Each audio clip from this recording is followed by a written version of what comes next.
Welcome back to Studio B. I am Spencer Linton. He is Jarom. We continue our 2025 BYU football season preview special and now focus in on the position previews, beginning on offense, of course, with the quarterback position. And just maybe you've heard us talk a little bit about the quarterback scenario here. Every day. It has felt that way for good reason. So here are Aaron Roderick, Kalani Sitake, Fesi Sitake, and Bear Bachmeier on how exactly a true freshman, Bear Bachmeier, won the starting job and their confidence in the quarterback room as a whole. You know, he throws a lot of completions. He's done a great job in camp taking care of the football. He's thrown the fewest interceptions of all the guys, and throws a really high completion percentage and a lot of explosive plays. Threw a bunch of touchdown passes and just has done a good job leading our team. And he's very mature, man. Our players gravitate to him. He's a good leader. And, I mean, all these guys are good leaders, but rare to see a freshman who can lead the team the way he does every day. Bear is someone that I think is just the sky's the limit. I mean, the guy, he's wearing 47. He looks like a linebacker out there, right? But he's so physical. He's got it's easy to sleep on his ability to throw the ball and his athleticism. Yeah, I think one of the things Coach Mitchell and Coach A-Rod advocate for is, playing free and playing to your strength in your game. And that's, off-platform throws and, making plays. A-Rod and I and the entire team been really impressed with how easy it was for him to grasp the offense. I mean, he's still young. He's still a freshman, but a true freshman. But to have someone that has that focus on football and that demand on the offense is impressive. Our style of play won't be conservative. We'll grow. He knows the whole playbook already. I mean, he can run anything Jaron Hall or Zach Wilson or Jake Retzloff did since I've been here. He's capable of doing any of that. We will start out the season. We're not going to throw everything out there the first game. You never do that anyway, just for your opponents. You have to save things as the year goes on. But yeah, we're not going out there to be conservative at all. We want to attack and throw the ball down the field and have a physical run game.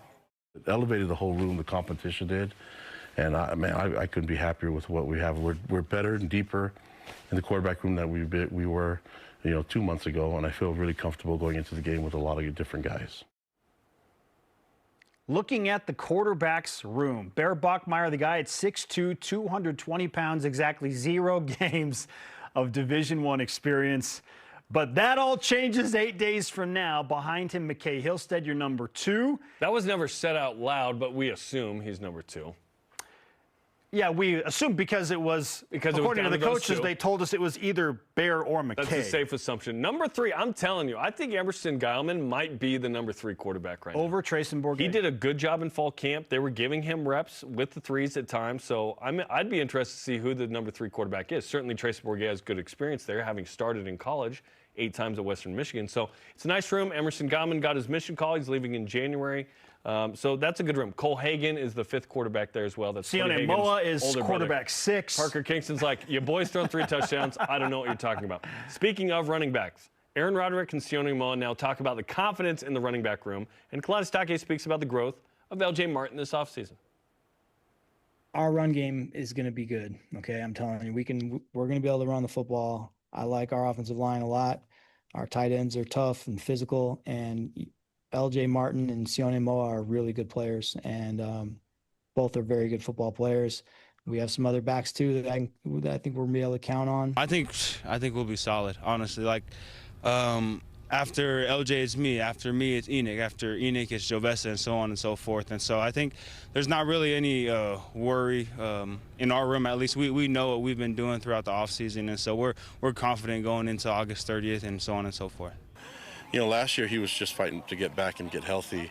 Now I think you guys can see it. He's a different guy, and he's kind of matured into his adult body. And it also helps that he knows the playbook, and he's not struggling trying to memorize stuff. And so, in fact, he has ideas and thoughts on how we can block things, and that's when you know you got a guy that's kind of a veteran, and we can count on him. And he's becoming a leader too.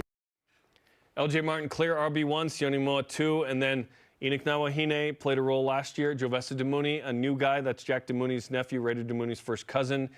They're still waiting on a waiver for Hinckley Ropati. He would definitely add to this group. He would be kind of your number 2 or 3 if he was in this mix. This is a nice group for BYU, a lot of talent there, a lot of speed. LJ Martin needs to take the next step and become that 1,000-yard guy. I love that LJ said he feels faster than he's ever been in his life. And LJ's not a guy that, I mean, he doesn't say a lot in general. And so when I pressed him on those things about his physical attributes and what he's able to do, when he answers, he's very matter of fact. I believe him when he says, yes, I'm faster and I feel better than ever. That's awesome. That's great news. On to the wide receivers. We feel collectively very good about this group. A lot of depth here for Fesi Sitake in the pass game. So here is Coach Sitake, the pass game coordinator, on who has stood out to him the most in that wide receivers room, which guys he has the most confidence in, and who's still battling to get on the field for snaps. It's anywhere from 4 to 6, and how many of those guys play is kind of to be determined. I will say that Chase, Parker, and JoJo are guys, when I talk about skill set and their experience here, they've proven that. Those guys are, who are for sure rolling with. But when you factor in Tiger Bachmeier, his experience, that he's had at Stanford, Cody Hagan, who's got so much skill, he just battled some injuries, him, and then a guy like Reggie Frischnecht that came in as a transfer, Tay Nakua. I mean, those are guys who are all right there on the fringe of potentially breaking into that. And so those first 3 I know what they can do. It's critical this camp for me in these next 3 weeks, who can break in to be those 4, 5, and 6. And we will find out shortly who those guys are. But look at the names on the page. They've all had so many meaningful plays, the first 3 specifically, Jarom. Yes. In Chase Roberts, JoJo Phillips, and Parker Kingston. And then Tiger Bachmeier's freshman year at Stanford in particular was really, really nice. Cody Hagan's an unproven guy at this level, got a little bit around mostly on special teams. He's a speedster. They're going to use him in jet sweeps, we think, kick returns. They're going to use that speed to be effective. Reggie Frischnecht is a 6'4" speedster who's kind of coming off a little bit of an injury, trying to get into it. Tay Nakua is in Nakua. He catches the ball. And then I know people have asked about LaMason Waller a little bit. He did post that he's having surgery yesterday on IG, so waiting for specific details there, so perhaps maybe later. My hope was that they redshirted LaMason. Don't want an injury, but certainly want to save him given the talent you've got in this room. So as Fesi said, 4 to 6. It'll depend on how comfortable he feels with the guys in that room to who gets the majority of the reps. But I like the group. It kind of feels like the first 5 that we mentioned are the guys we're going to see on the field the most. Chase Yes. Roberts, JoJo Phillips, Parker Kingston, Tiger Bachmeier, and Cody Hagan. Yes. Maybe with a sprinkle of Tay Nakua and Reggie Frischnecht. Frankly, I would love for Tay and Reggie LaMason all to be redshirt. Yeah. Actually, Tay redshirted already, so that he's playing straight up. Build for the future. But, yeah, Tay's probably the 6th guy right now. Yeah. Based on camp. And who knows how much he'll see the field. He produces a lot of highlights in fall camp. That guy goes up and gets it. I love Cody, man. I think Cody, you talked about Cody yesterday. I think he could be special. I made the comparison with Fesi to Gunnar Romney and asked if that was too much of a reach. He said, no, I like it. But he said, Cody, he's not as technically sound as Gunnar, but he's faster. And he kind of has some abnormal, catch radius motions and patterns. But he's like, it works for him. It's effective. Okay, tight ends. No secret, tight end position's been a little underwhelming the last couple of years at BYU, but Aaron Roderick is confident in Carson Ryan being an every down tight end this year. Carson is definitely our starting tight end right now. And what I like about him is he's an every down player. We've been kind of tight end by committee for a few years now. And that's not necessarily what we wanted to be. It's just, we didn't have necessarily that guy who could be the every down guy that can block, run routes, make plays in the passing game. But Carson gives us the ability he can play every down, run or pass, and do a lot of things for us. And so we're excited about him. And then behind him, we have some other guys coming along, and it's a battle. I like to see Keen Need, big blocker, big dude. I think he's going to be a good physical blocker, a good physical player for us, even get the ball out in space too to him. And, I think Noah Moyaki's going to get a lot of playing time. And I think we could see a lot more tight end packages this year, hopefully, a lot of 12 personnel on the field. And we've been seeing that a lot in fall camp so far, so a lot of good players. And as soon as we get Ethan Erickson healthy too, we'll get him back on the field. So a lot of tight ends I think can, be productive this year, so I'm excited for that. So there you go. Carson Ryan, clear tight end number 1. Kean Need from New Mexico State. That's the nephew of Spencer Need. Noah Moyaki out of American Fork. Ethan Erickson trying to get healthy as well. A lot of newcomers in this space. Carson Ryan's going to be asked to do the most. I hope, as you projected, he is battling to be the second leading receiver for That's BYU. the throw to the tight end. Let's go.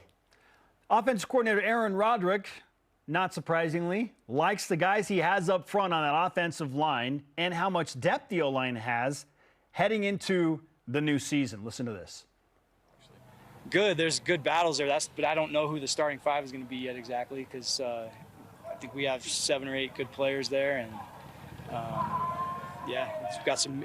We can come up with some different combinations, which is going to help us in the season, because it's rare to play the whole season with the same 5 guys, just due to its physical position. Would you say your O-line depth has gotten better year by year that you've been here? Yeah, I would say it's as good as it's been. I hesitate to say it's been better, because we've had some pretty good O-lines certain years, but it's good. Jarom, it feels like there are 6 guys for the 5 starting spots, clearly, and we will move from left to right on the line. Isaiah Jota, the left tackle, Waylon Lapuaho, the left guard, Bruce Mitchell is your starting center. Then it's that battle for the right guard position between Austin Leusa and Sonny Makasini. Andrew Gentry, the big transfer from Michigan, is going to protect the right side. Let me throw one more name in there. Kyle Safarchuk had a very good fall camp, training camp. I'm told he is in the mix as well. So it's good to have that kind of depth at those positions, especially on the interior. Those 2 tackles have solidified that spot. Bruce Mitchell has solidified that spot. Waylon Lapuaho missed a little bit of fall camp here and there, but he is one of the leaders in that group. I like the O-line. I'm confident they can run the ball. You ask your running backs, Sione Mo and LJ Martin, they'll say the offensive line is better this year than they were last year, and that is high praise. That's saying a lot.